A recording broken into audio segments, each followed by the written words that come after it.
The information and opinions presented in this Arc Energy Ideas podcast are provided for informational purposes only and are subject to the disclaimer link in the show notes.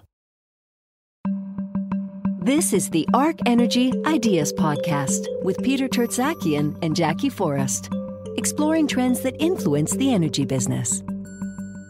Welcome to the Arc Energy Ideas podcast. I'm Jackie Forrest. And I'm Peter Tertzakian. Welcome back. So, Jackie, it's been about a week since the provincial government has announced its climate plan. What do you think? Yeah. Alberta Emissions and Reduction Energy Development Plan, long title. I think it's a big deal. There has been some criticism of it, not enough details, but there was something in there. I think the most important thing in there is that they have an aspirational goal of achieving a carbon neutral economy, net zero, by 2050. And the criticism is there isn't a lot of details on how they're going to achieve that. And they have the word aspirational in there. But if you'd asked me a few years ago, or maybe even a few months ago, the likelihood of the current Alberta government making a net zero goal, I would have said it would have been pretty low. So I think from that perspective, it's a big change. It's a big change just to have a position. And I don't want to get into the semantics of the word aspirational. I mean, you have to aspire to something to make it happen. So why don't we just leave it at that?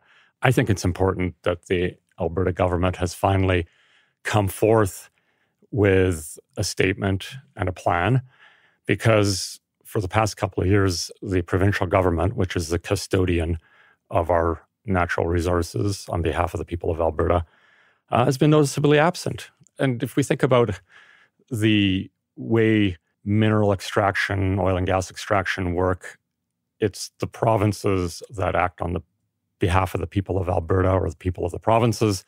They get into a landlord-tenant type relationship with the operators, in this case, the oil and gas companies, and that deal has royalties and so on and so forth attached to it.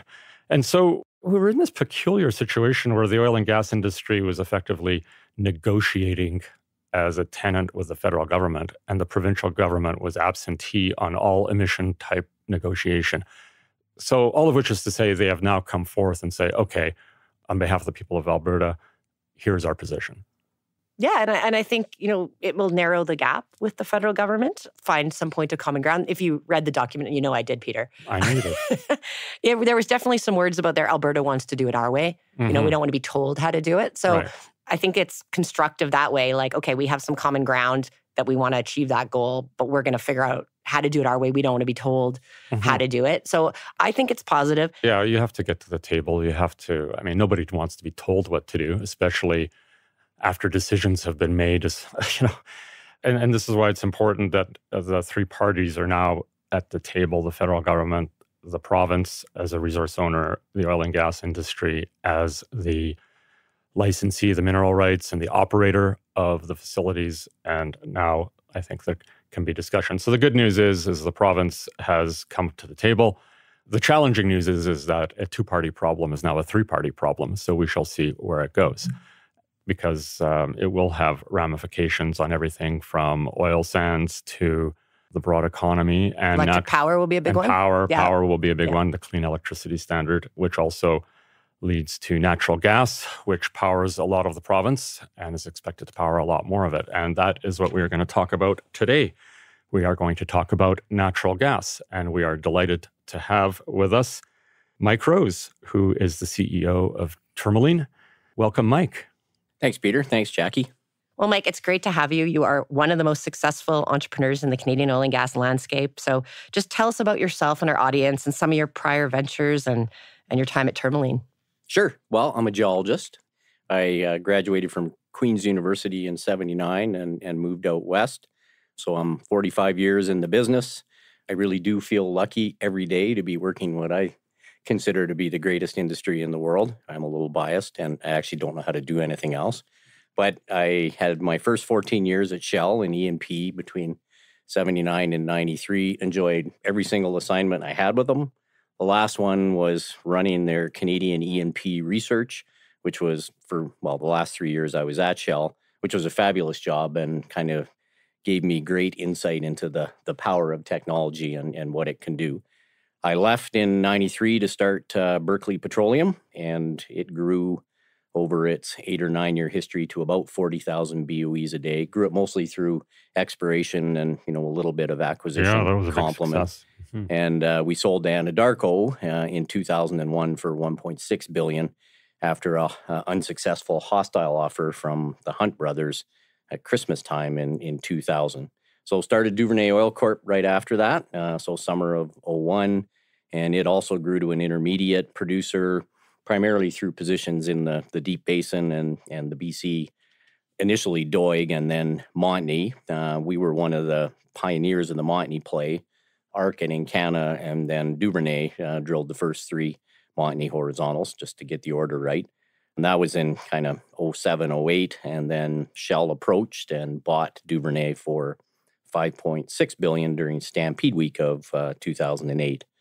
So started Tourmaline right after that in 08 during the financial crisis, which was actually, if you're well capitalized, was a good time to actually be starting a company because assets were available in the right places and one of those rare windows of opportunity. And then Tourmaline's grown to a senior. So we're 15 years old now, so a teenager still. So we produce over 525,000 BOEs a day. Wow. Largest gas producer in the country, largest natural gas liquids producer, but we sort of look at it like we're still just getting going. We've always viewed Canada's best and most internationally competitive natural gas plays as the Alberta Deep Basin and the BC Alberta Montney, and we have massive positions in both. We built all our own infrastructure and gas processing capability, so we're the 4th largest gas midstreamer in the country with total processing capability of about 2.7 BCF a day. And it's been a real key for surviving volatile and, as it turns out, mostly low natural gas Well, it's just prices. amazing. I mean, your track record as a clearly serial entrepreneur with 3 big wins, each progressively larger than the previous one, and through some exceedingly difficult periods. So tell us a little bit more about Tourmaline, because I know it survived through the really low gas price era, circa, I don't know, like 2012 to 2021. 14 to 21. 14 to 21. I mean, we have a dollar a GJ for gas. Like, what's the secret here in keeping the costs down? Well, a couple things. We have a particularly strong, engineering function in all the disciplines. So we are the low-cost capital executor. And that infrastructure I was just referring to, which costs a lot of money to put in place, but once it's in place, it allows you to have a much higher margin. So it's like you get the sunk cost out of the way, yeah, and then you can operate it lean and mean. Yeah, so we can, make it full cycle at, down to close to $1.50 an MCF. So, if gas is $2.50, we make a really good return and generate lots of free cash flow. Right, which you can then invest to grow into the market. So give us a sense of Tourmaline, the oil and gas production split, its geographic reach across the basin. Sure. We're, about 75% gas, 25% oil, condensate, and liquids. So as I mentioned, largest NGL producer. I'd say from the southeast corner to the northwest extent, it's about 450 kilometers, which is a long way, but if you look at the size of the Western Canadian Sedimentary Basin, that's actually quite focused. And we've stuck to that geography. So it's sort of along the western margin of the Western Canadian Sedimentary Basin. And by staying focused, it's allowed us to keep the staff count small. Mm-hmm. And so, head office, we're still, only about 250 people, which is on a relative basis, if you look at peers, very small. And that comes with that geographic focus. You talked about, some of your strategy that enables you to reduce your costs, like geographically concentrated and having your own infrastructure. But I think the quality of our basin is another thing that's enabled Western Canadian producers to survive the last 10 years, which have not been easy.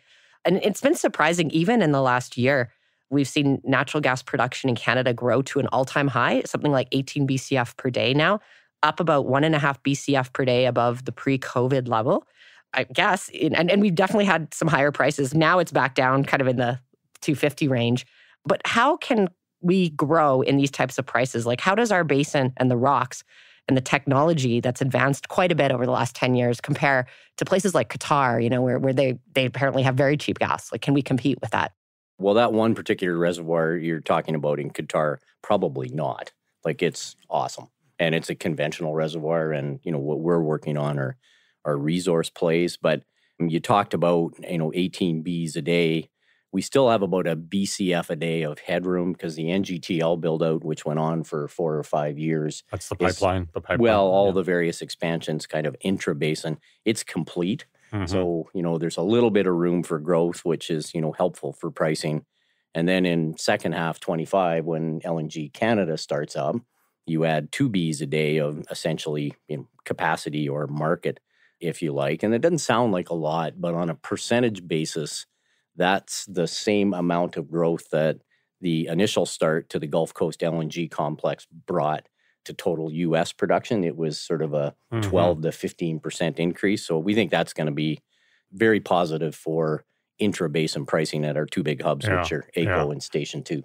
You're looking at new ways to sell your gas. So it's great to have you on this week because last week you announced that you're partnering to create natural gas fueling infrastructure for semi-trucks. According to this article, and I can put a link to the article in the show notes, but it was saying that natural gas would be a 20% lower emissions for using these trucks than diesel, which is used today. And the plan is to put stations in Edmonton, Calgary, Grand Prairie, and Kamloops. Now, the federal government, as you know, has the goal that transportation should get to net zero emissions. So I guess one question is, why do you think now is the time to invest in this natural gas fueling, considering it still will have some emissions?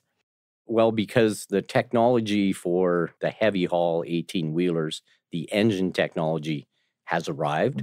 And so natural gas is abundant. It is a lot cheaper than the other alternatives that are out there. And with the arrival of this engine technology, there's a wonderful opportunity to reduce emissions at the same time as growing nat gas demand. I mean, I think we need all the solutions in the transportation sector. So electric, ultimately hydrogen, it's a long way away. But in the meantime, for the next 20, 25 years, there's a wonderful opportunity to displace diesel with nat gas. And it's something we've been doing. We started out in our own operation. So we've moved all of our drilling rigs off diesel to natural gas. And then subsequently, the engine technology, because you need more horsepower with fracking. But now we're moving frac fleets off diesel and onto nat gas. And we're doing that with Trican. Ultimately, we want to get all of our frac spreads onto nat gas as well. But over the last 5 or so years, just ourselves, we've displaced over 100 million liters of diesel in our own operations. But it's also saved over $100 million. So it's kind of a double win for shareholders. They get a cleaner environment and they get a more profitable underlying company. And I will point out, when you displace diesel, yes, it is a CO2 reduction, but it's a huge reduction in carbon monoxide, NOx and SOx. That's particulates. And particulates, it's 90%. So like China, for the longest time, have been displacing diesel with nat gas. I think they're running, it's over 3 Bs a day. I mean, this is small gas volumes to start, but we'll do 20 to 25 stations. But the ultimate target across Canada, just in 18-wheelers, if they all converted to nat gas, it's 1.6 Bs a day. So, maybe you get 10 to 20% of the trucks off, but that's actually a big gas demand build as well. It's big. Yeah. It's big. I mean, just for perspective, I mean, a lot of people say, well, why don't we just go to renewable natural gas, get the gas from municipal waste, from agriculture products, this, that, and the other, which is, very expensive. But it's also not that consequential in volume. I think people don't fully appreciate the amount of energy in one gas well, compared to the energy that would be produced from, say, a municipal waste site. Yeah, it's like orders of magnitude greater. The total amount of RNG is very small. I think it's probably 0.1% of the total Even if you ramp gas it up, production. It's not that much. But this is all set up to incorporate RNG as well. So you're partnering with Mullen Trucking? Yeah, and Clean Energy Fuels in the United States, which they've been around for a long time. And if you read the press release, I mean, they were originally formed with T. Boone Pickens, and they've got 600 fueling stations across the United States. So, I mean, these guys know what they're doing, which is why we partnered with them, because they'll run all the stations. It's not like a big change to Tourmaline's business. We'll bring capital and we'll bring natural gas. And then Murray Mullen, is going to use the stations, and, he'll secure more and more, nat gas powered trucks over time. And of course, there's all the other trucking fleets that you can go and access as well. So all the energy solutions going forward, and I know you guys agree with this because I listen to your podcast, it's not or. We need all of it, whether it's in transportation or heating or electricity, it's and. We need more of everything. And the trick is make the whole stack cleaner. And the reality is the whole stack is getting cleaner, and it's driven by technology. All right. Well, let's talk about another thing that, you're talking about all the things that are helping to reduce costs and add new demand for your product. But there's a lot of policy burden that comes with being in Alberta and BC. We've seen a lot of things happen in the last few years. For instance, in BC, there was parts of the province where you couldn't drill wells for a while because they're getting new permits anyway. And there's more climate policy coming. So how do you keep on top of this policy? And can you continue to be a low-cost producer when you think about the burdens of costs that is adding to your operations? Kind of two separate questions. Yes, we can continue to be a low-cost producer because that's almost entirely driven by your capital costs and your operating costs. But is there an increased regulatory burden? For sure. And we, for the longest time, kind of divvied it up on an ad hoc basis between myself and Brian Robinson, who's our CFO, and Al Bush, who's our COO. And they're all very good at it. And Shara Aspen, who's our VP Marketing and Transportation, she does pretty much everything on the nat gas side for us now. But it just keeps multiplying or blossoming or metastasizing, however you want to view it. So now we have a dedicated team that's led by Leah Turner, and she has a small number of staff working for her. So she does an awful lot of it, and it's always about getting the right people, and she's definitely the right person. And, we're still involved, the senior executives, where we think it's appropriate. Like if you're talking to energy ministers or premiers or senior government officials, we'll divide that up between Brian and Shara and I. But it's been a huge help and just kind of evolution of how the world works. And so you're right, you absolutely have to stay on top of it. And, you kind of have to be the best at everything to be successful, unfortunately, now. So you can't ignore anything. And in fact, if you're going to do it, you might as well be really good at it. Let's talk about being good at everything and adapting over the course of the decades that you've been in business. You started in 1979 and Shell this is your third company since, and you've seen a lot of changes in dealing with Indigenous peoples. And so talk about the relationship with Indigenous people and their involvement in the oil and gas industry has evolved over the decades and where you're at with Tourmaline today. Sure. Well, it definitely has evolved over time, all aspects of the business. More specifically in BC, we work very closely with the BRFN, or Blueberry River First Nation, and the BC government. Tourmaline did to help, get the new framework across the line or in place that allows oil and gas resource development to proceed. And, in the end, it allows the province and the residents and the BC First Nations and industry to prosper from go-forward resource development. We think that's just great. All right, well, let's talk about the big issue of greenhouse gas emissions a bit. Maybe we'll start with what you've achieved so far, and then we want to talk a little bit about the goals that the federal government has and how achievable those are. But let's start about what you've accomplished within Tourmaline. Sure, and we kind of take a little bit different approach. We don't just focus on CO2 and emissions. We call it environmental performance improvement, or EPI, because then I hate writing out environmental performance improvement every time. And it's air, land, and water. And man is polluting all three at a pretty good clip, and we need to address all three. Our other mantra is, well, let's not wait till 2030 or 2050. Let's go reduce emissions right now. What's in our DNA is executing, and we think that's what matters. So I talked about the diesel displacement, and that's been a wonderful initiative, and I think we've led industry in that.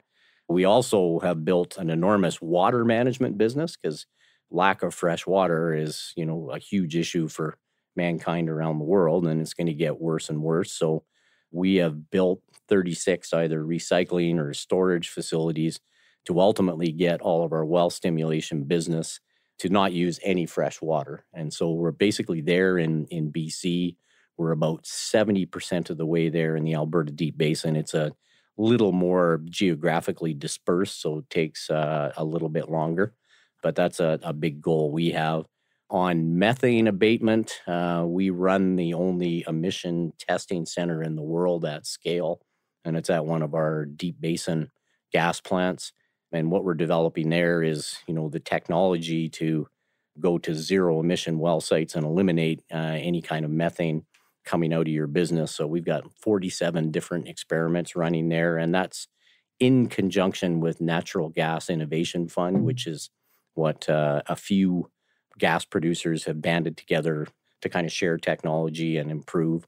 So we hit our methane reduction target of 25% net reduction, so not in intensity, and we hit it 3 years early, and that's despite growing production, 20% along the way. So, when I think different companies focus on different things, and collectively, that's how we win and how we really improve our performance, that companies will star in certain roles, and then when we share it, industry will get cleaner and cleaner. And there's, to some extent, there's actually a revolution going on now that's largely ignored in our business, and it revolves around clean tech, on just how much better we've gotten over the past 10 years and will going forward. It's really all driven by technology.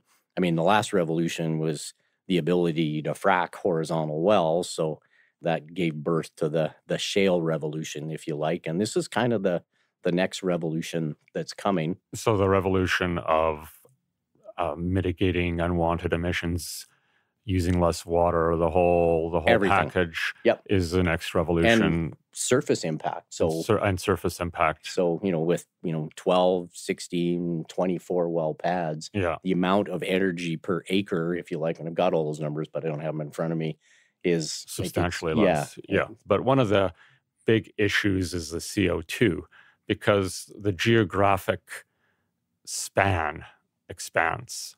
This is not like Fort McMurray, where all operations are largely closely concentrated, largely flat areas.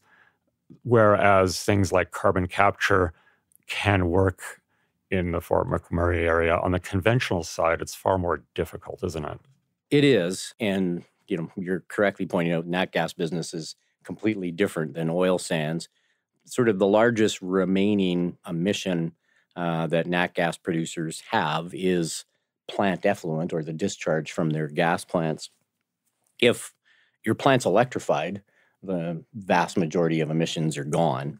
So that is the majority, or the dominant solution for conventional natural gas, oil and gas, which is everything that's not oil sands. Given the span and the circumstance, is much more electrification than it is going forward. And, as the grid gets built out, when we do our North Montney development, for example, we'll set it up such that we can run electric compression when it shows up, when the grid shows up.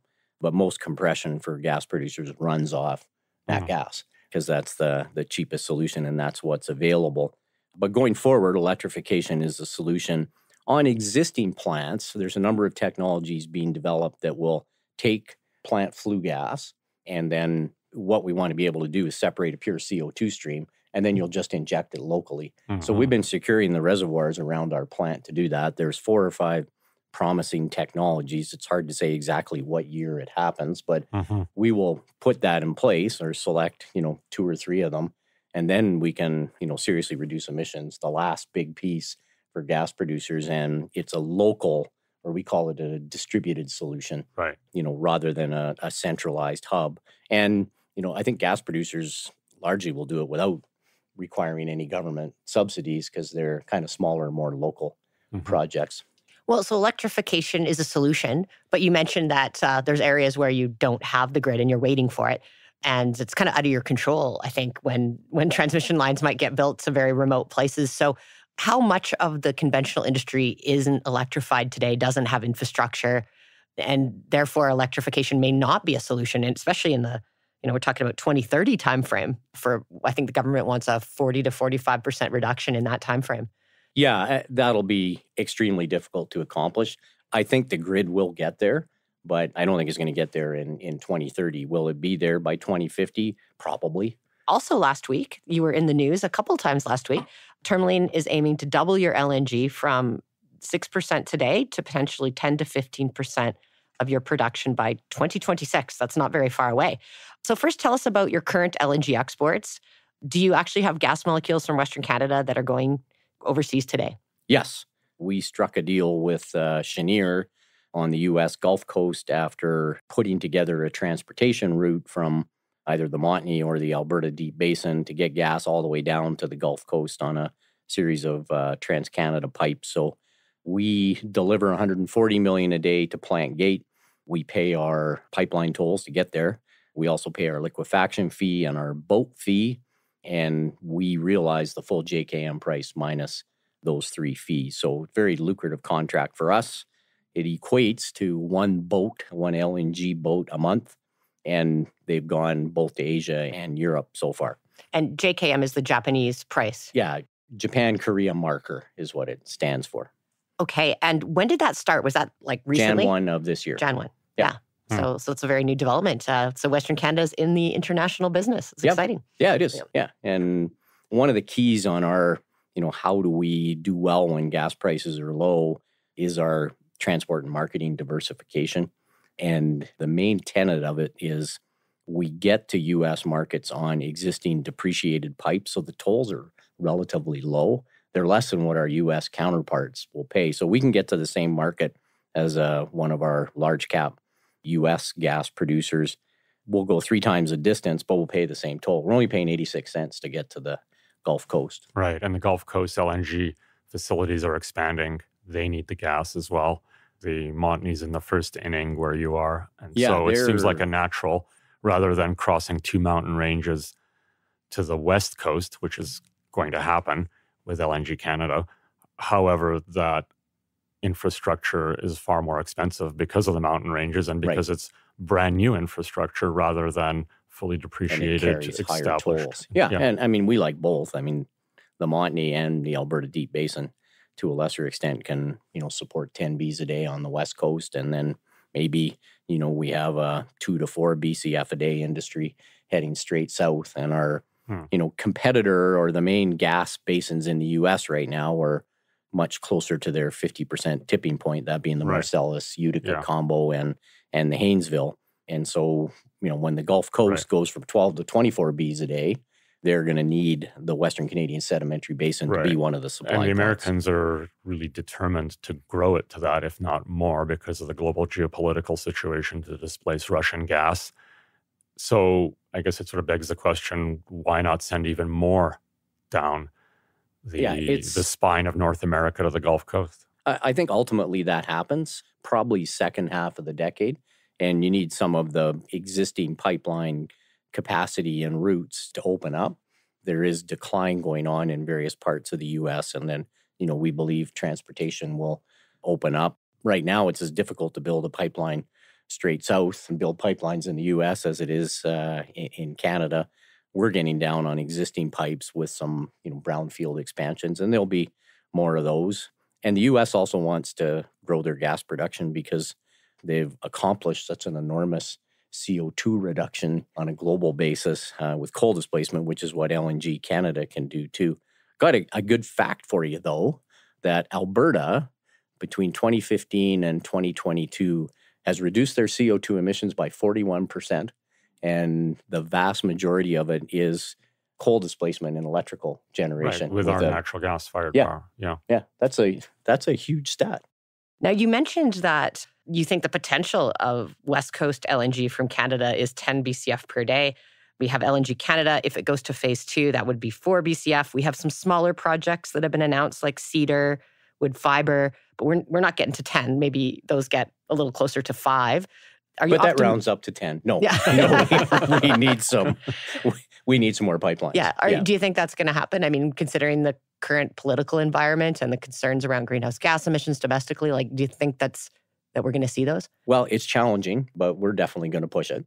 And I think ultimately, as the world needs more and more energy, and Canada, on average, does produce the lowest emission natural gas in the world, there's a really good rational story or positive story to make that happen. So it's a great thing Canada can do for the global atmosphere and a great thing for the economy across the country. Mm-hmm. Now, BC came out with a framework that talked about if the facilities could be net zero by, I think, 2030. And you're telling me that the upstream side is going to decarbonize when the clean electricity comes to all the sites. Do you think that if we achieve very low emissions on both the upstream production and the LNG terminals, that will help open up the market for us to be able to deliver more gas? Yeah, I think the market's there. It would maybe open up the reluctance that the federal government currently has to sponsor more nat gas growth. I think that's kind of what we're talking about here. And it involves electrifying the liquefaction facilities as well. There's an effort to do that as much as possible with the new liquefaction facilities on the West Coast. Right. But infrastructure is the issue there too, right? Because you need to bring the big transmission lines. Mm-hmm. So you mentioned that our gas is going out the back door from the Gulf of Mexico to markets. Where are the tankers going? Are they going to Europe? Are they going through the Panama Canal? Both. Both? Yeah.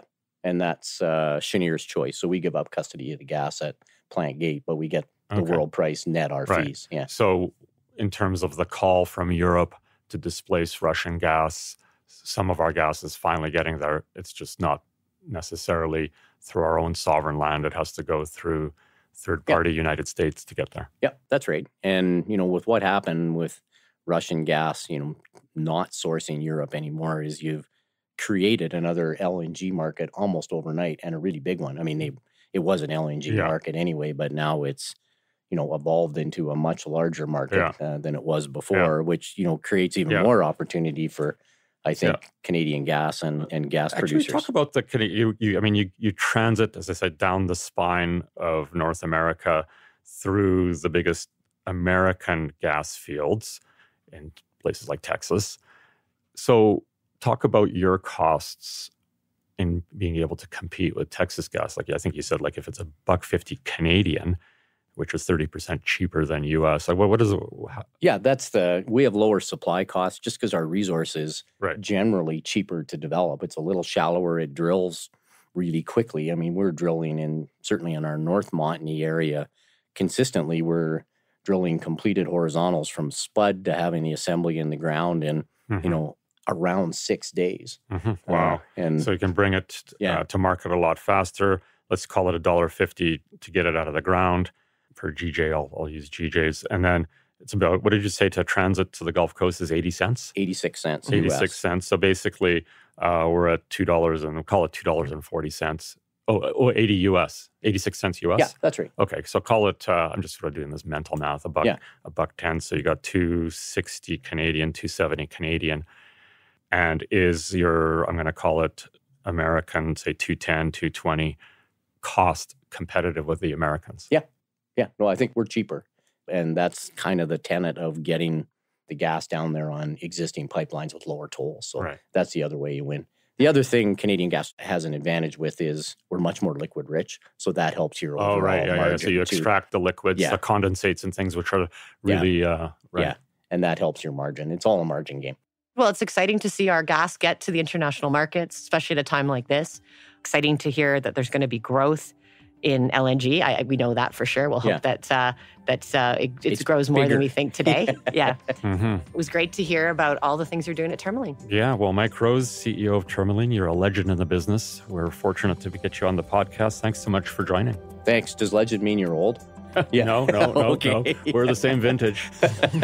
Anyway, thanks you guys for having me on. And thank you to our listeners. If you enjoyed this podcast, please rate us on the app that you listen to and tell someone else about us.